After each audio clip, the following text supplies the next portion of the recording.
3. Action 5 News of the Graphic Ramblers. Coming at you live. Spoilers, they all live. Yeah. Nobody dies. No. Damn it, Spoilers. Everybody dies.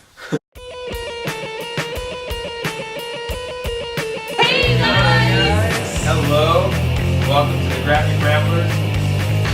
First video of 2K16. Oh yeah, it is. 16.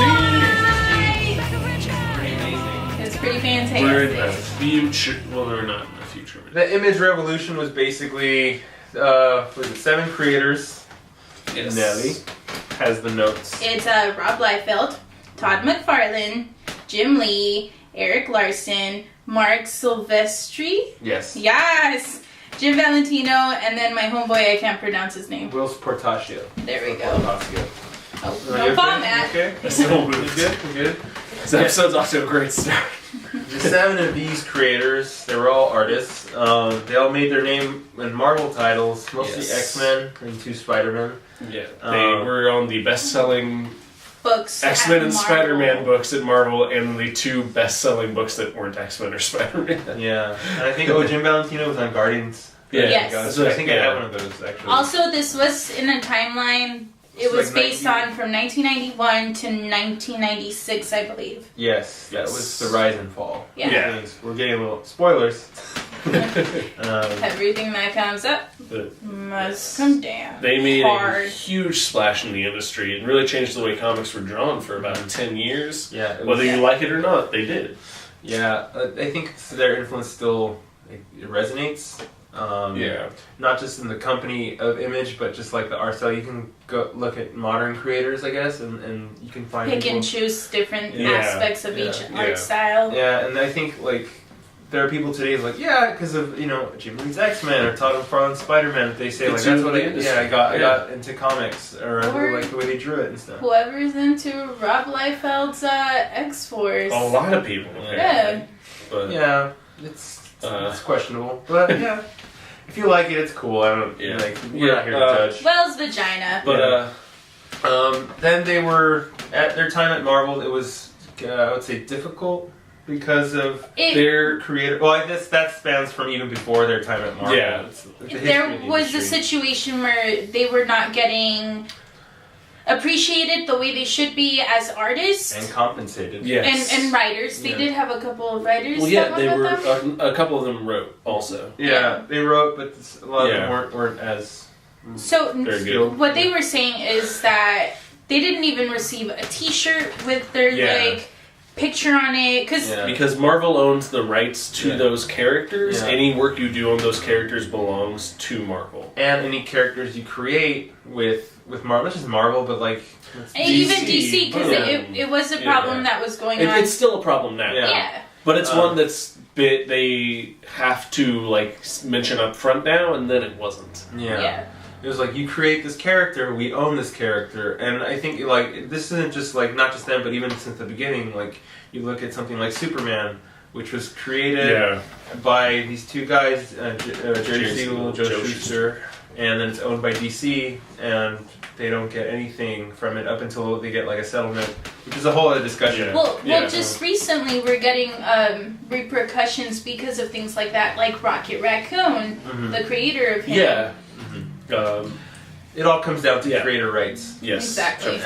And since they felt they weren't being compensated, they felt that they should not be working for them. Yeah. Which Which is completely fine, fair. like, completely fair. And I believe it was Todd McFarlane that kind of He was was- the one that was like, yeah. nah, this is bullshit, got guys. the gang together. He was the lead Ringleader. leader, Yeah. Leonardo of the bunch, and he gathered all of these because he figured like if 1 or 2 people left, they can replace them. Like, but if all of them left in mass, I then think the first ones to get put into the bunch was Rob Liefeld was one of the first ones to get Yes. convinced in, And Eric Larson. yeah. And so they decided to leave Marvel, and they decided to go to DC, but not to like work for them. They just decided to also tell them to fuck off. Yep. It was all about making a statement. Yeah, and then they created Image, where they created their own titles. Which were basically X-Men and Spider-Man knockoffs. Yes. So yeah, they left, and then they decided they spent like a year building Yes. And then they released the first Writing and titles. drawing their comics. Yeah. And planning business Yes. things. And they released The first one to go out was Youngblood. by Rob Liefeld. Yep. Yeah. Spawn, McFarlane, Spawn, then Wildcats, then Savage Dragon. That's the first wave, and that's the wave they talk about the most. Yeah. Yeah. Because those books changed the way independent and creator-owned books were selling. Yeah. Because before that, I think they talked about like an issue of Predator sold like 100,000 copies, Yeah, but Dark then Horse. like Youngblood came out and it sold like 500,000. Yeah. So Because they treated it like it was like a business experiment, I guess. yeah, Rob Liefeld knew he had a lot of fans at Marvel, and he figured, well, let's try it once with Youngblood. See if they'll follow me over from Marvel. And so they tried it out. Youngblood was released first, and then it sold way better than they expected. They figured maybe a couple thousand. Yeah, that's it all they was. need. And it sold way beyond expectations. Yeah. Well, just even Spawn, it currently still holds the highest selling comic book. for an indie comic. Yeah. And like, if you want to hear our thoughts on that, you can listen to the podcast. Yes. We this- talked about the first We issues. aren't here to talk of about each the of them. quality of the books, Yeah. just about the history of the company. the history of the company and the documentary in general.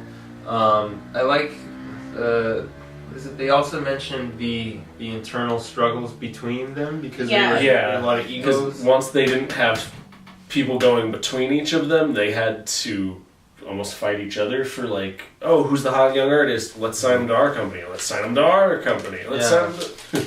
We did I talk want him to about draw Wildcats. their two like main rules that they had, right? No, Right. Which was Image has two main rules. which it's are- they never own anything, so Image does not own anything made by anybody, and then that each partner does their own thing.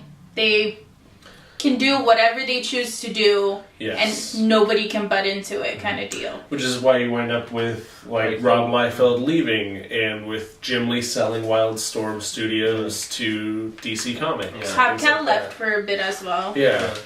But we'll get into that later. Yeah. There was situations that came to that. Yeah, that's related to the egos and stuff. I also want to mention that going by like things that Image doesn't own, like you look at something like The Walking Dead. If let's say they did that at Marvel would own The Walking Dead. Oh yeah. And Own it hard. and like because Image doesn't own it, Image just has like the distribution. That's what it gets its money from. And he has to renew that contract with Yeah. them like every year. So. Yeah, and that's about it. Robert Kirkman, he owns everything of The Walking Dead. Yes. But if Robert Kirkman were to walk away, he keeps all of that. Well, Yeah. now he has his own imprint. He's Skybound Entertainment. Yeah. He could publish under that Yeah. image if he wanted to. And he's also a top level CEO. Yes. I think, Yeah. now. He's one of the At people that this runs point. Image. Yeah, he's a partner. he's a part. That's the Yeah. word I was looking for. And they do Yes. dab into Yeah. him out of Yeah. the newer people. Yeah. But it's a very interesting documentary. Yeah, I think Yeah. it is fascinating, and to see each person's different motivations. Yeah. Like, You look at Jim Lee. He's the one who was he was the last one to be convinced. yeah, Yeah. And he you can tell that he was on the other side of Todd McFarlane. Todd McFarlane just wanted out, and Yeah. he was like, I liked working at Marvel. I liked the people there. I didn't really see a reason Yeah. to leave. but he was wanted But to try if- something new yeah. and different. Yeah. If he saw a chance to actually own his own comic and do it and get money out of Yeah. it, why not try that chance? Yeah, but he also says though in the documentary, I remember he says I wanted to run Marvel, and Yeah. he wanted to be top level, and I guess he got his wish because he now runs DC. DC. yeah. He is head honcho of Yeah. DC. Yes. So that's really cool. Also, did we mention that? The bad hair. Well, no, not that yet. But at the time, the top competing companies were Marvel and DC. Yeah. And at the point when Image came out, Image bumped DC to down. third place, and Yeah. they moved up to second place. That's huge for a starting up company. Yeah, I think that's. I mean, you don't really see that in other things. Like if tomorrow, we start a studio. I doubt. I mean, I hope, but I doubt we would be A able movie to. studio Yeah, of some we'd sort. be able to compete with Disney. And We To started bump up from one day Yeah. to another, Yeah, like yeah. bump down somebody, Yes. it's no. No, like that's like a huge deal. And like considering like the sales they were getting, like in the millions, like that's a lot. They That's were a big- making stupid amounts of money. Oh yeah, well that's what Rob Liefeld says. It was like I own like 4 different cars. Yeah. And I was 22. Yeah, I think like there's that scene. It's kind of like seems like out of a movie. Like you see those cars, I own those cars. It sounds like really like ominous. Like I bought those Yeah. cars. What is it? Go on. I And lost my train of thought. every person that was part of the company at that time developed their own branches. Yeah, they all had their studios and their imprint under the Image banner. Yeah. So we have Rob with Extreme Studios, then there was Mark with Top Cow, there was Wildstorm with Jim Lee, Todd McFarlane had Todd McFarlane Productions, Highbrow was Eric, and was it Shadowline? Shadowline with Jim Valentino. Jim Valentino. Yeah, and Will Portasio, the other partner, worked at Wildstorm. Yeah, and later on they were able to get other creative partners. I think it's something. It's weird that there were other independent brands, but I think the reason people didn't really go toward Image like they thought they were is that they thought it was just for those guys. Yeah. So it took a minute for other creators to come join them. To understand that no, you come in, you make your own thing, Yeah. and you're good. You're you. Yeah. And there's one criticism I think like is especially with Todd McFarlane, like there was the whole deal with like Angela from Spawn. Yeah, and the hypocrisy. Yeah, it was like Neil Gaiman Yeah. created Angela, and then there was I created her, so I should own her. But like, yeah, you made her in my comic, so I own her. And there was You were work for hire, and Yeah. nothing more. And it's like, isn't that why you left yeah, Marvel, so dude? it's kind of not practicing what they preach. Yeah. But that's the reason why Todd McFarlane gets. Shit on. Yeah, well, Yeah. not more than anything is he does have a lot of lawsuits Yeah. against him, Yeah. but it's because when you start up a business like this, Yeah. Especially when it's You have those to be careful what you blurred say and how lines. you say it. Yeah, Yeah. excuse me. Yeah, we're all burping it out. That was a hiccup, sir. Oh, A okay. hiccup.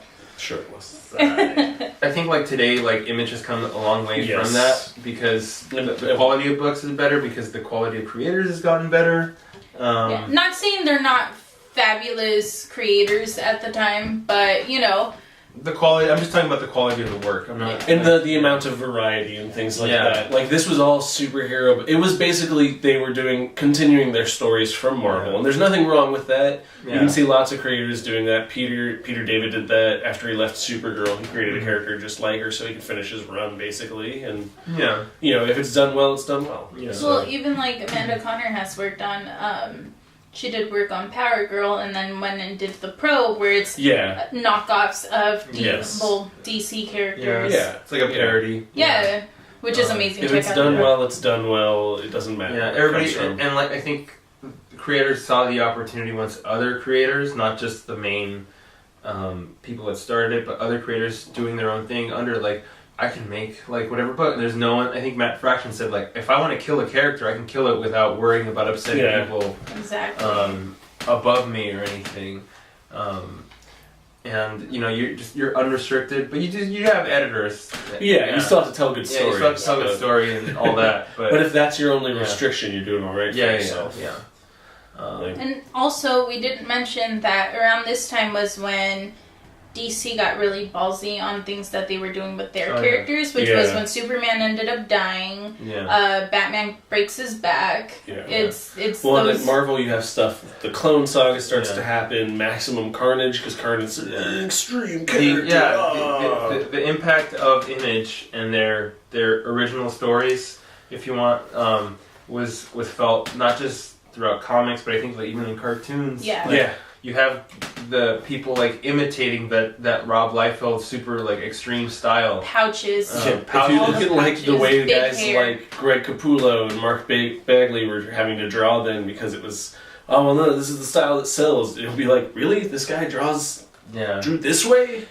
Well, the downfall of Image started with internal conflicts. The Yes. key to story, which they did not have at Image. No, Yeah. not at that time. No.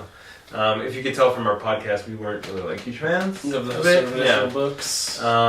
People in general not getting along. Yeah. People developing their egos to a higher amount, and the lack of money starting to feel that they're not making enough as they used to in the beginning. When you're told you're a rock star every day for the last 5 years, you want to live your life like a rock star. Yeah. And it turns out that eats into your money. Not just that, I think the time also, like the impact of Image led to the speculator bubble. Yes. Which is where you get people buying comics and they think like, oh, I sold Superman #1. Yeah, Spawn #2 is going to be worth as much as Action Comics #2. Yeah, so people are buying comics to like, because I'm going to sell these in the future to make 10 money. years from now. And that's when they start busting out a bunch of variants of the same comic book. Variants, yeah. If everyone has if a million people have a copy of a comic book, it's not rare anymore. Yeah. Exactly. Yeah, they would publish a lot, and then different versions of the same comic, and people would buy them thinking that, and then that affects the money, which affects the company, which affects you. And like a legit comic book collector, I understand this. Yeah. I understand this so much. Yeah, it's economics. Everyone should learn economics. If I don't sell some of my Harley Quinn trades I have right now, not trades, but the single issue variants, they'll be worth shit. Like I have some that are up to like $200 worth right now, where I only paid like $3. Yeah. The economic situation really affected the creators more than anything, leading to Rob Liefeld leaving, Top Cow leaving at one point. Not in that order, but Top Cow did eventually come back. And so did Rob Liefeld, maybe. Watch the documentary to find out. Yes. Earlier. So, like, what were your thoughts on this documentary, Nellii? It was very informative, especially with my lack of knowledge of what Image used to be and how it started. It was really interesting to hear. They didn't just point at Image itself or just the creators themselves, but even what was happening in other companies at that time as well, which was neat to see. Yeah, and it was very broad in in its focus. I mean, it had its specific focus on Image and the creators, but also the effect and the impact. It used that as a way into just what comic books of that era were. Yeah, exactly, and to see how like styles have changed drastically and dramatically from one thing to another. And to see, especially all of us that are thinking about going into the comic book business in our life, it's good to see the history. Exactly. The struggle that has led to it. Yeah. Just like... It's easier to get into the comic book industry now than, say, back then. Oh, and definitely. I'd say it's because of Image. Because of Image. Not just the internet, like the internet, but I think Image... How do we put this? Matt would have had an easier time than you and I to get into that business. Oh, yeah. But you would have had maybe an easier time compared to me. Yeah. Which brings us to maybe a good criticism of the documentary. There are no women. There is a minute where... I think they have like one journalist, and Fiona Staples has like one line. It's like 3 Image is great. Like, and that's it. That's all she says. There's like a really lack of... And the other woman is just like, yeah, I remember when Image happened. It was a thing. It was... There was a good group of different races amongst... It was diverse in some ways, but ignored groups in another. Yeah. Exactly. Which is really unfortunate because, like, reading the comic books, we found out, like, the editor of a number of their books was a woman. Like, where was she in this There were a lot of diverse characters in the books. Maybe not the best written. Women were terribly written and depicted in those books. But there were women on the teams. And I'm sure there were women reading the books because, hey... That book does have a female main character, you know, like... Yeah, I mean, I think like Courtney told me that, like, I was into comics, but, like, I didn't like those comics because, like, those women weren't me. They were bad. They weren't, like, for me. So, that's one criticism I have. But, I mean, you can't, I guess... I don't know, maybe... I don't know the entirety, the makeup of the employees at Marvel. I mean, I know Marvel has a history, not just Marvel, but like all the companies have a history of discrimination and stuff. Like and it is the beginning of the 90s. It should have already had more female people working for them at the time, and I feel they did. And this was later in the years that they made this, so I think There should have been a female role that somebody, a woman, had to have made a big impact amongst the company. And there have been women who have, and that's why it's even more disappointing that, as much as I love Robert Kirkman, the portion of the documentary that focuses on modern image was literally just, isn't Robert Kirkman awesome? Yeah, he saved the company. And he did, but, like, where was, like, that sex where was criminal? more Fiona Staples? Where was Matt Fraction? Where was Kelly Sue DeConnick? Amanda Conner. There were tons of people women who worked at Image, and or even other companies that were not. I guess they didn't have their voice, heard. Which this kind of trails into what we might be talking about in the future too. On our next episode, we are thinking of. We are going to be talking about. Female creators, yes. in the podcast, specifically an Image, I believe, right, or at least creator-owned.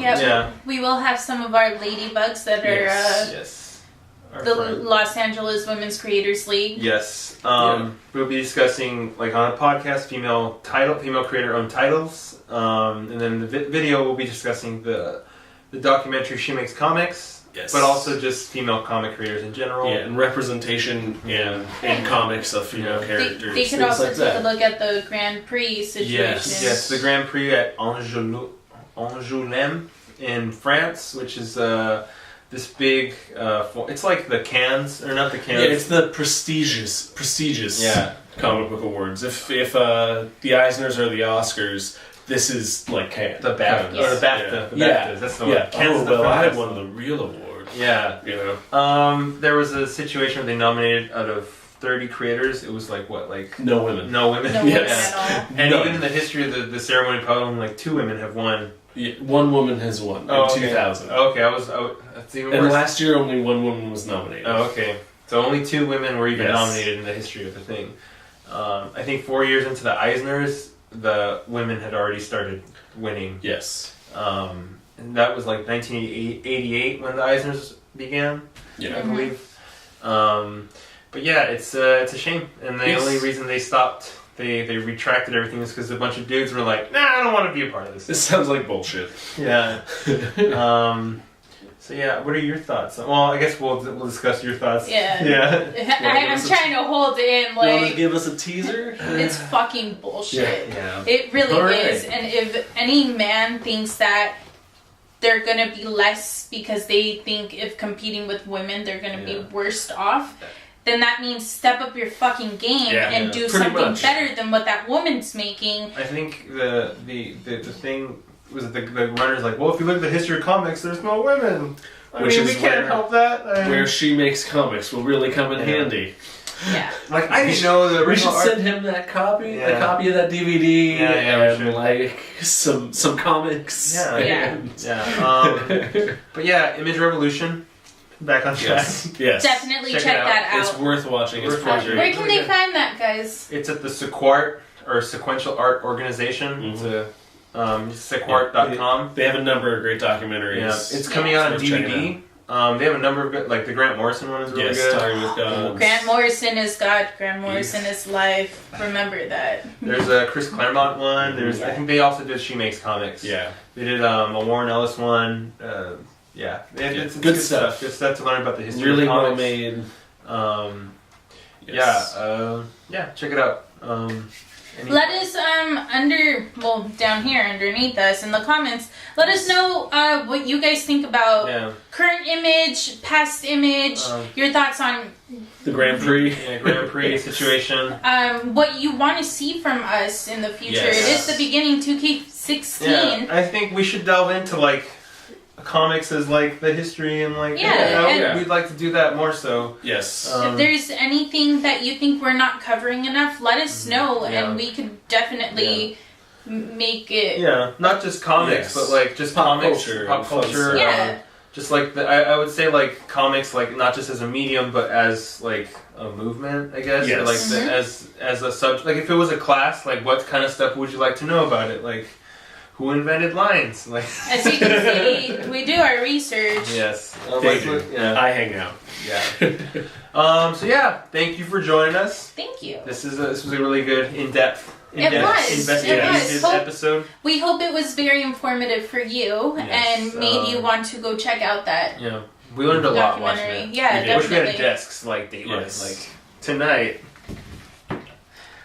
Yes. So thanks again. You hope you have a good day or night, whatever you're watching this. Bye. Bye now.